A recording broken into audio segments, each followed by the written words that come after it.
Pang apat pa lang yan na buya. Mahaba pala yung kitay namin ngayon kasi nagdugsong kaming kahapon. Nagdugsong kami ng mga pwede sigurong 600 na bingwit yun, yung dinagdag namin. Kaya medyo mahaba-haba ang laban ni Ka-Fishing Next ng pagpapandaw ng kitay. Medyo mahaba-haba, pero kayang-kaya niya yan. Veterano. Sabitan daw siya kasi kulang daw yung isdang sabit. Kamay niya yung sinabit. Kinukulang ng tanggalin ng isda. Kaya yung kamay niya sinabit para ini-imagine niyang isda.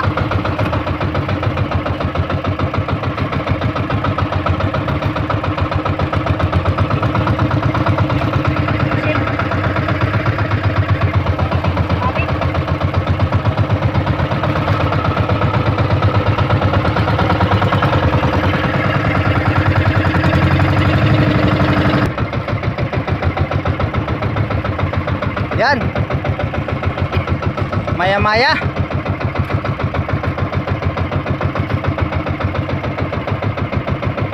Kaya lang masyadong madalang yung maya-maya dito sa tabi.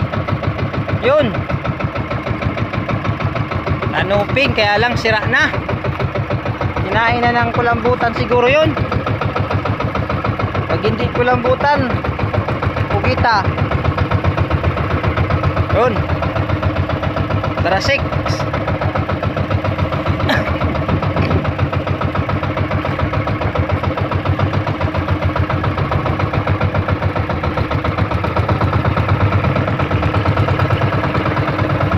Yun, tarasi pa uli. Masarap kang sabawan, tarasi ka.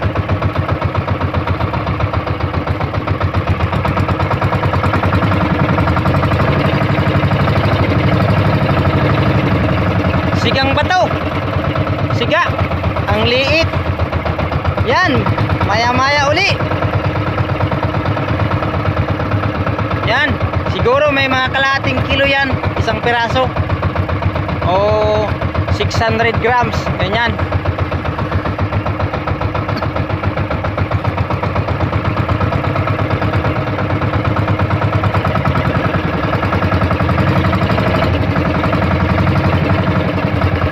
Yan. Yung kilo pala nun sa amin dito ngayon mura.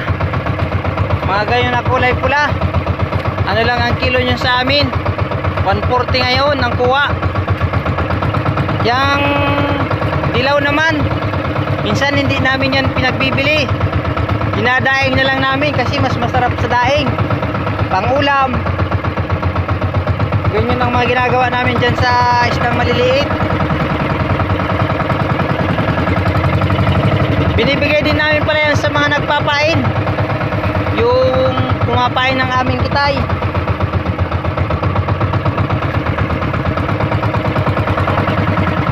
Yun, sabit na naman oh. Wag lang mapuputol. Di bali nang maputol yung bingwit.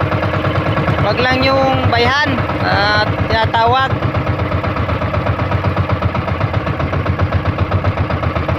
Medyo madalang-dalang talaga yung sibad. Aroy, dalawang kitay sumabit. Yung isang kitay pang nasa ilalim.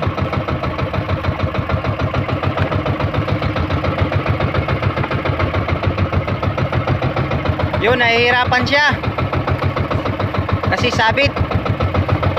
Delikado rin yan.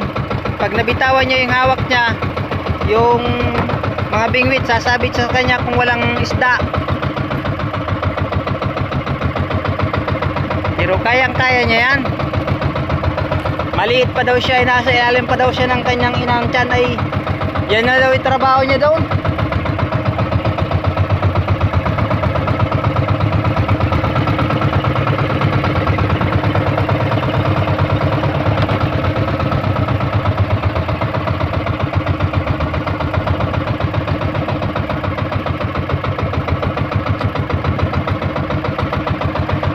Yan.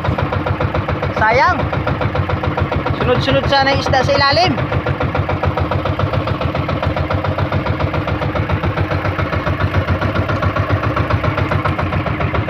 Araw nyo naman namumuting yan. Sunod-sunod sana isda. Nandito pa sa ilalim kaso wala talaga kaming ano.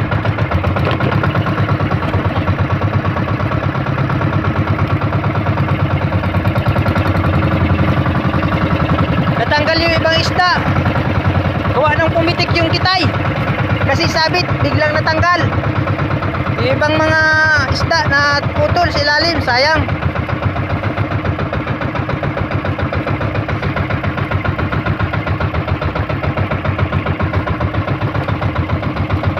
Sabit na naman. Yun, natanggal din.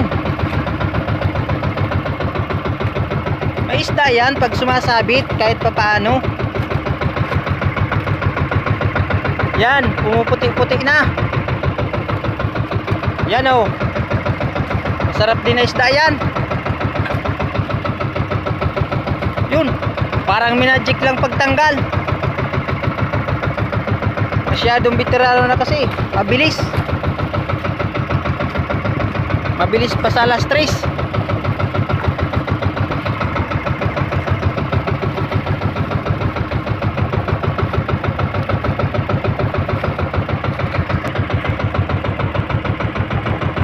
Yan, may malaki daw na naramdaman si Ka-Fishing Legs.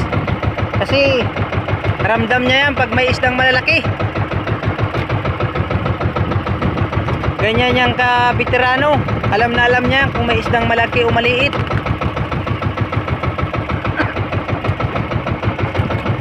Pero hindi niya alam kung anong klaseng isda yung nasa ilalim. Basta't may isda daw na malaki-laki. Awan ko kung ilang mga gramo. Siya nga pala, shout out sa iyo Madam Angie. Kasi sobrang mo daw ng katatawa nung napanood mo yung mga video namin. Salamat at napapatawa ka namin. Natatanggal pala ang stress pag napapanood mo kami. Maraming salamat. Yun, nakatanggal daw, sayang. Woo!